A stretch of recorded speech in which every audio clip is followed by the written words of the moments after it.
1980.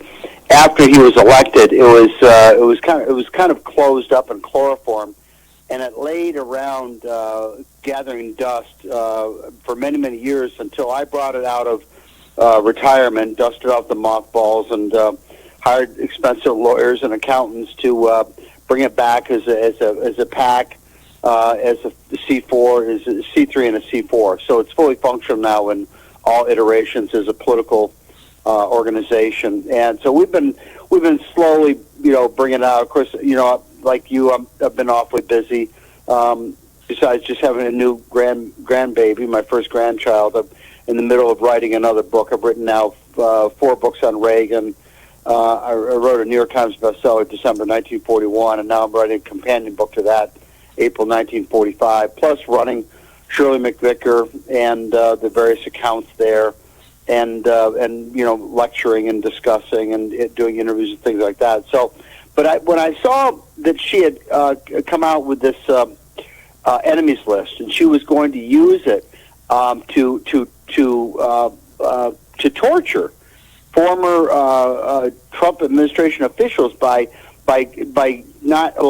using her influence to see that they didn't get jobs, which meant they couldn't feed their families, they couldn't pay their mortgages. It was a vile, disgusting, cretin-like thing that she was doing, of course, because she is a vile, disgusting, cretin-like socialist.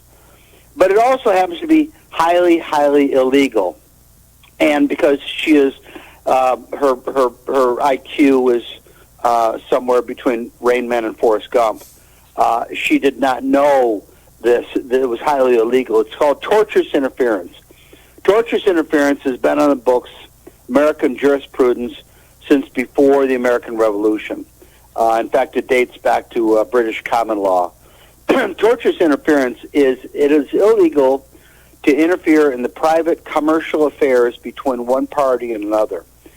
If you wanted to sell your used car or a used car to your producer, and I went up to your producer and I whispered in his ear, you know what? Jim's money is no good. His check is going to bounce. Don't waste your time. That would be a felony. I would be committing tortious interference, and it would be grounds for both of you to sue me for interfering in the private commercial activities between you and your producer.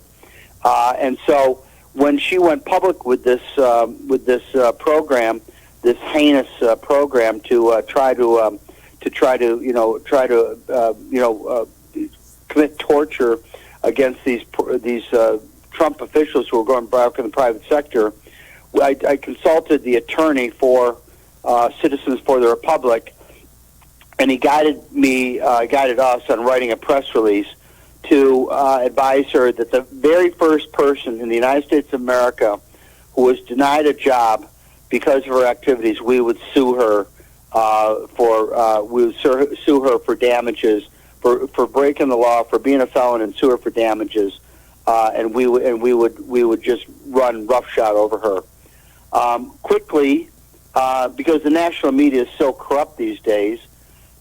Is that they didn't report that as soon as we made this announcement and it got to her that we threatened her back, it got back in her face, she chloroformed and shut down the group that was going to torture Trump administration officials. So this is a major victory for ethical conservatism against unethical liberalism. Okay, well, what I'm trying to figure out here is what would be the motivation for this? Why would she care? Vile, nasty, evil. Just nasty? I mean, she's not trying to, score political points over there in that district in New York. She's not trying to become a senator in New York, make herself look good for people who just absolutely hate Trump and hate anybody associated with him. There's people that hate Trump, but they're not. But all of them aren't stupid like Cortez, like AOL. She's just not a very, very bright person. Let's face it. She mouths talking points and cliches and standard lines, but when it comes to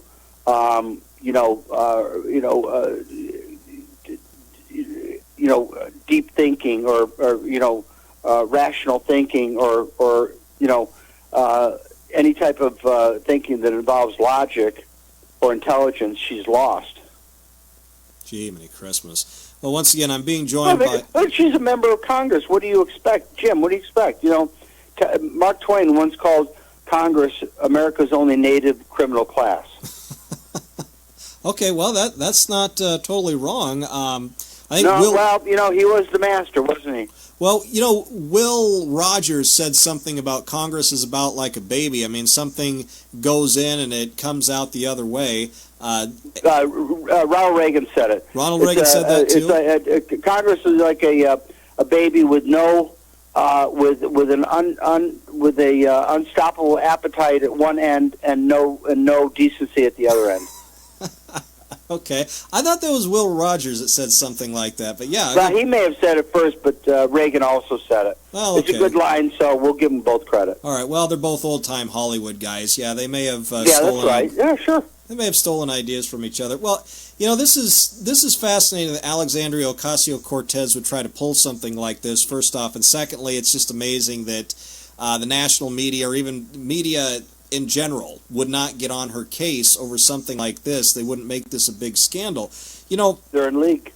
Yeah. They're in league together. Well, yeah, that's what I happen to feel after having worked around journalists for better than 10 years. I think that journalism, for the most part, is the propaganda wing of the DNC, and I think that I proved that in October. That's exactly what it is. I think I proved that in October of 2018, but that's just me.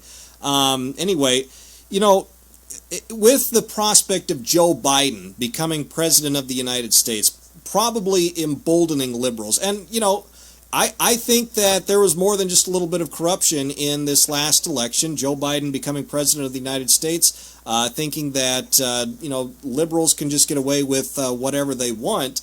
It fascinates me that somebody like Alexandria Ocasio-Cortez thinks that she could get away with something like this. I think that if groups like yours don't stop people like AOC dead in their tracks, they're going to continue to think that they can get away with stuff like this, because I don't know. Absolutely. Well, I don't know where we're going. Go ahead. No, Jim, I agree with everything you're saying. We're headed for an interesting 2 years. 2 years from now, Republicans will most likely take over control of the House, setting themselves up to take over control of the Senate, take over the presidency in 2024. Joe Biden is an extremely weak man. I'm a student of the American presidency. I've written 9 books on American history. I'm now writing a book on Harry Truman. I've written books on Franklin Roosevelt. I've written books on Ronald Reagan. I wrote a book on George Washington. And it's my considered opinion that Joe Biden is one of the dumbest men we've ever elected to the presidency. And I say that as an historian, not as a partisan. He is not a very bright person. He's going to be surrounded by ultra-lefties. They're going to push him around. They're going to push him out of the mainstream, which is good in a way because that makes it easier in 2022 to retake the House, to gain seats in the Senate, and to set the party up to win in 2024. Because most Americans, I agree with you. This is one of the dirtiest elections in American history. It reminds me of the election of 1864 when agents of the Democratic Party, the general who escapes my name, was running for president against Abraham Lincoln. McClellan. And he had agents who were taking Union soldiers. There were something like 2 million Union soldiers in uniform. And, of course, Lincoln was very, very popular with the soldiers who all got ballots, were all filling them out for Lincoln, but they were all being gathered at various collection points in Baltimore, New York City, and Washington. And the agents, I can't remember his name. He was the commander who was relieved by Lincoln in the early days of the Civil War. Lincoln said he had the slows. Scott B. McClellan. George McClellan. George McClellan, yes. Thank you, brain. He ran for president in 1864, and his agents tried to change these tens of thousands of ballots of Union soldiers to ballots for George McClellan, who was not very popular with his troops when he was in command of them. It was caught. They were caught. They were exposed. The plot was stopped, but it was a massive plot to try to steal the election of 1864. I think it's possible. There was certainly shenanigans going on in various states. There's no doubt about it. Pennsylvania, Philadelphia is as dirty a city as they come. Detroit is as dirty a city as they come, and that there were probably successful efforts to switch or steal ballots in those states. Whether or not it was enough to swing the election, I don't know. But the fact is that they thought they could get away with it because they wanted to steal the election for Joe Biden. And I think a lot of it's going to come out. There'll be litigation, there'll be stories, there'll be investigations, and it'll come out that, and eventually Joe Biden will have to, just as John Quincy Adams had to fight off the accusation by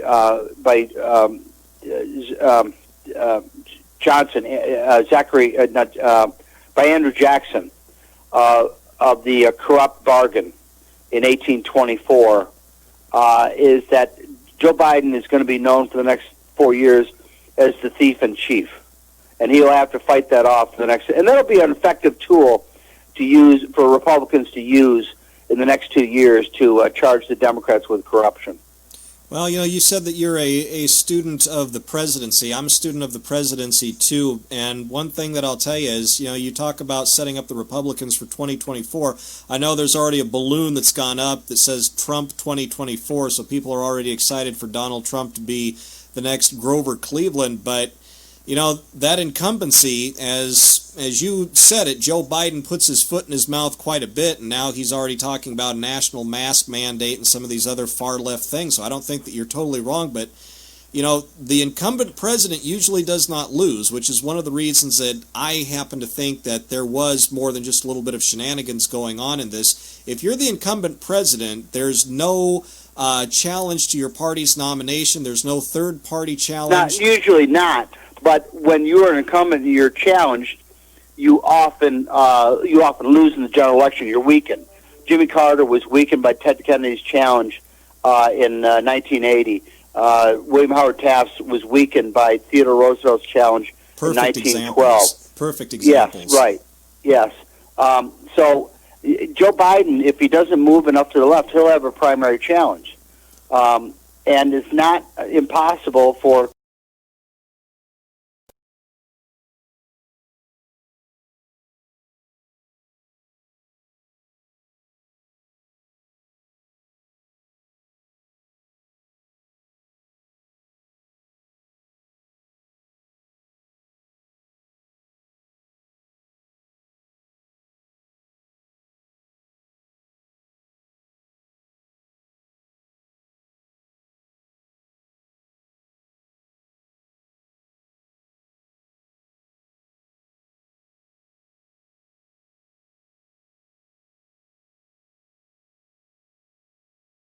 he's going to be very weakened. The economy goes south in the next 4 years.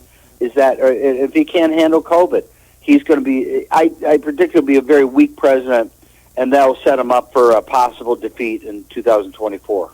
Well, let's just remember he is still going to be the incumbent in all likelihood. So that's always something to overcome. That's always a hurdle. So don't count your chickens just yet. I agree with you. The GOP is set to take the House. They've gained seats this year. They're close to taking the majority. I think they'll expand their majority in the Senate. 2022 will be a good year for you if you're a Republican, but that 2024, I wouldn't count my chickens just yet. No. It's going to be a battle royale. It's not going to be easy. But if anybody's up to the fight, and anybody's going to be full of and vinegar, it's going to be Donald Trump. He's going to be rare, and he's going to be spoiling for a rematch with Joe Biden. Well, and so are his supporters. You should see some of the people out here in Arizona. They're still running around with the Trump flags flying on their pickup trucks. It's amazing. It's amazing. Yeah. Well, I live in rural Virginia. And it's the same thing here. Oh, Lord. Yeah. Yeah. Well, Trump still has a lot of support. Trump could very well run again in 2024, but once again, that's 4 years from now. That's an eternity in politics. Well, Craig Shirley, a week is an eternity in politics. But listen, Andrew Jackson lost to John Quincy Adams in 1820. He ran on the banner of the corrupt bargain and won 4 years later handily over John Quincy Adams. So corruption was an effective tool 200 years ago, 220 years ago, 240 years ago. It can be an effective tool again. Well, yeah, as a matter of fact, Eisenhower ran on Korea communism and corruption. That worked for him, too. So that's did. That's another example. That was scared Truman out of running. Truman was ready to run again in 1952, but what the platform Eisenhower was running on, and the fact that Truman had fallen to a 22% approval rating among all Americans, it was what forced him out of the campaign. Yeah. Well, that'll do it for you. All right. Well, Craig Shirley with Citizens of the Republic, once again, stopping Alexandria Ocasio-Cortez from making her enemies list of former Trump administration officials. Craig, it was great to have you on the show today. It's been very informative, and hopefully we'll be seeing you again sometime. Thank you, Jim. Thanks for inviting me. All right. More in the booth coming up in just a little bit. In the Booth will return after these quick but very important commercial breaks.